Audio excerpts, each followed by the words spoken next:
Hello class 10, कैसे आप लोग? Fit and fine? ठीक है, अभी हॉट्स एंड इंपॉर्टेंट क्वेश्चन का हम सीरीज करवा रहे हैं जो आने वाले बोर्ड एग्जाम के लिए काफी इंपॉर्टेंट है।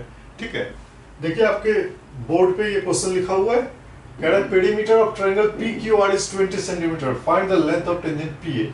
पेरीमीटर पी क्यू आर का दिया हुआ है तो आपसे length of tangent P A पूछा जा रहा है।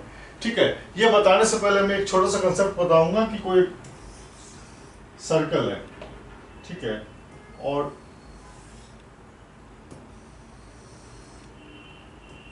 P पॉइंट से टू टेंजेंट्स हमने ड्रॉ किया है। ठीक है, तो मान लो ये M है और ये N है, तो ये लेंथ x है तो ये लेंथ भी x होगा। मतलब किसी एक्सटर्नल पॉइंट से किसी सर्कल के ऊपर अगर आप टेंजेंट्स ड्रॉ करते हैं तो लेंथ ऑफ टेंजेंट्स क्या होगा? इक्वल होगा, ये आप याद रखिएगा। अब इस क्वेश्चन में देखो कि पेरीमीटर पी क्यू आर दिया हुआ है, मतलब P Q plus Q are plus R P, यही तो पेरीमीटर है। ये आपका 20 दिया हुआ है, 20 सेंटीमीटर। ठीक है, इसको हम आगे बढ़ाते हैं, P Q plus Q R को हम लिख सकते हैं Q C plus C R, Q C plus C R लिख सकते हैं,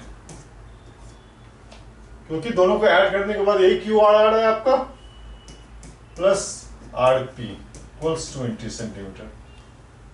ठीक है, अब एक चीज ध्यान दो, आप यहां पे देखिए कि ये क्यू आर क्या है, ये भी टेंजेंट है, और क्यू ए ये भी टेंजेंट है।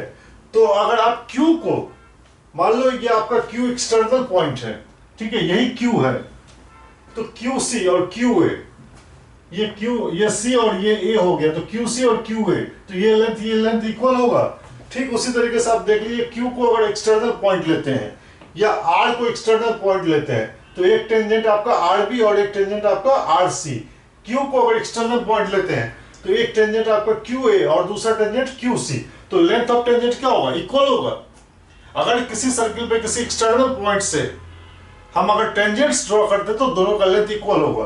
तो हमारा एक्सटर्नल पॉइंट क्यू है, तो क्यू ए और क्यू सी दोनों टेंजेंट हो जाता है सर्कल का, तो दोनों का लेंथ इक्वल होगा।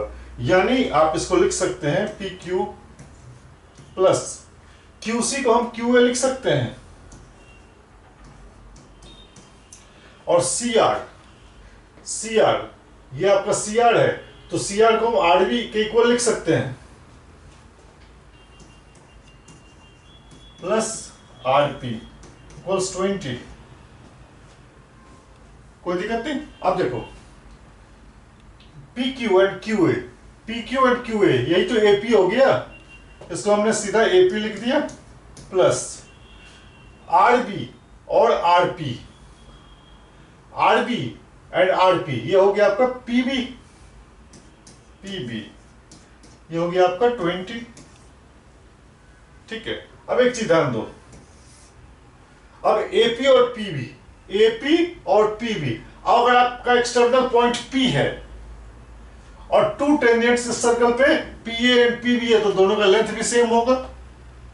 सेम वही कंसेप्ट कि अगर एक्सटर्नल पॉइंट से किसी सर्कल के ऊपर अगर आप टू टेंजेंट्स ड्रॉ करते हैं तो लेंथ ऑफ टेंजेंट्स क्या होगा? इक्वल होगा। तो यहां पे क्या होगा? P A and P B भी तो इक्वल होगा, कोई दिक्कत नहीं। तो ए पी या पी ए एक ही बात है, प्लस पी बी इक्वल्स 20 है, यानी 2 पी ए इक्वल्स 20, क्योंकि आपको पता है कि P A equals P B. ठीक है, आप स्टेटमेंट लिख सकते हैं tangents from external point to the circle, तो टेंजेंट्स इक्वल हो गई, आप स्टेटमेंट के फॉर्म में लिख लीजिएगा। तो पी ए क्या हो जाएगा? ये आपका 10 हो जाएगा। कोई दिक्कत नहीं, चैनल को सब्सक्राइब कर लीजिए। सब्सक्राइब करने से क्या होगा, ऐसे ही इंपॉर्टेंट हॉट्स क्वेश्चन का सीरीज आपको मिलता रहेगा, नोटिफिकेशन आपको मिलता रहेगा।